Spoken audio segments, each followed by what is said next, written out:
Kolhapur police दलातील आस्थापनावर काम करणाऱ्या अंशकालीन कर्मचाऱ्यांचे थकीत वेतन तात्काळ द्यावे, पगार वेळेवर द्यावा, तसेच कोणताही अधिकार नसताना पोलीस मुख्यालयातील अंशकालीन कर्मचारी गणेश फाळके हे संपूर्ण पोलीस दलातील कार्यालयांना साहित्य पुरवतात.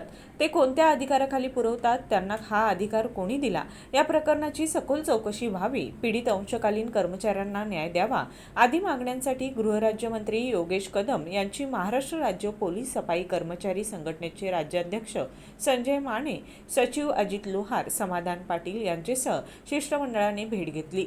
यावेळी गृहराज्यमंत्री कदम यांनी तात्काळ कारवाई करण्याचं आश्वासन शिष्टमंडळास दिलं आहे, अशी माहिती संघटनेचे राज्याध्यक्ष संजय माने यांनी माध्यमांशी बोलताना दिली. दरम्यान महाराष्ट्र राज्य पोलीस सफाई कर्मचारी संघटनेच्या वतीनं पोलीस अधीक्षकांना या मागण्यांचं निवेदन देऊन 8 दिवसात न्याय न मिळाल्यास पोलीस मुख्यालयासमोर आत्मदहन करण्याचा इशारा दिला होता.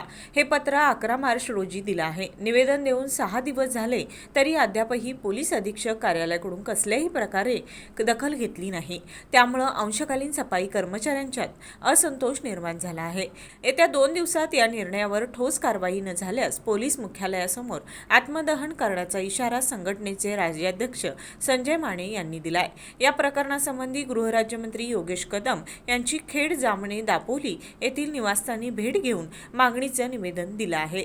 महाराष्ट्र पोलीस बाय संघटना राज्याध्यक्ष संजय माने बोलतो.